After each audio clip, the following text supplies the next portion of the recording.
Jangan lupa untuk sahabat Asyabab sekalian. Kita masuk ke pertanyaan yang ketiga dari Ukhti Rina di Bekasi.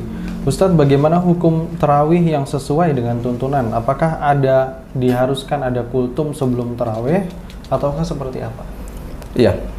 Oh ya, dan tadi mungkin saya tambahkan yang pertanyaan kedua tadi. Dan bisa jadi itu akan berubah menjadi perbuatan yang sia-sia.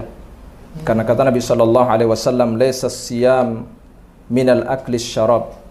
Puasa itu tidak hanya sekedar menahan makan ataupun minum. Innamas siyamu minal lagwi war rafathi.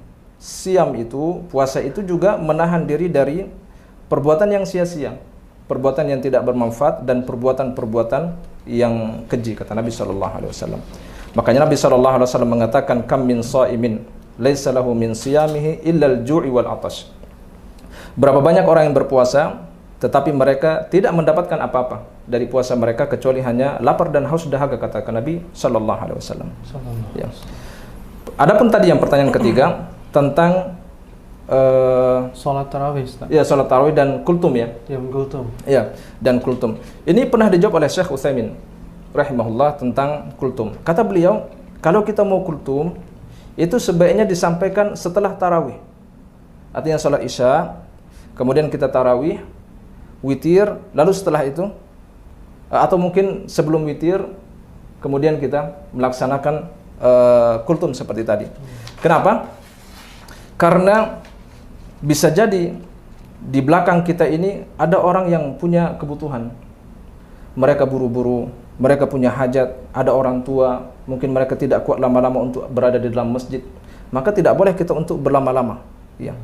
Kalau kita sebagai DKM, pengurus masjid misalnya, senang dengan ceramah. Tapi belum tentu semua orang itu senang. Bukan senang, maksudnya saat itu senang adanya ceramah. Mungkin mereka punya hajat yang membuat mereka tidak bisa untuk duduk berlama-lama. Mungkin bisa jadi separuh daripada jamaah itu senang mendengar ceramah, atau bahkan 3/4-nya. Bisa jadi sisanya, sepertiganya, mereka sedang ada hajat. Sebagaimana kata Nabi sallallahu alaihi wasallam, "Idza amma ahadukumun nas falyukhaffif." Kalau kalian mengimami manusia, maka hendaklah dia meringankan salatnya.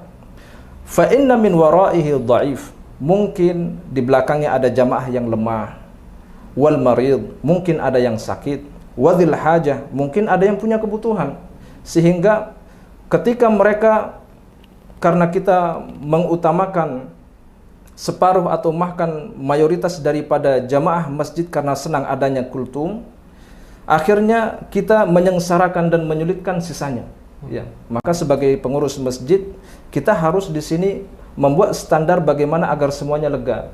Ya, salatnya ringan, kultum tetap ada, tetapi setelah tarawih itu ditunaikan. Jadi begitu tarawih ditunaikan, yang punya hajat mereka bisa keluar. Karena mereka juga sudah punya keutamaan. Kata Nabi sallallahu alaihi wasallam, barang siapa yang bersama imam salat sampai selesai, maka mereka akan dihitung oleh Allah Subhanahu wa taala sebagai orang yang salat qiyamul lailah. Salat dalam satu malam penuh, kata Nabi sallallahu alaihi wasallam. Ya.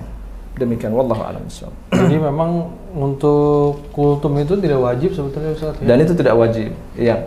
Bisa masuk kepada perbuatan yang tidak sesuai dengan tuntunan Nabi kalau itu dijadikan rutinitas setiap malam.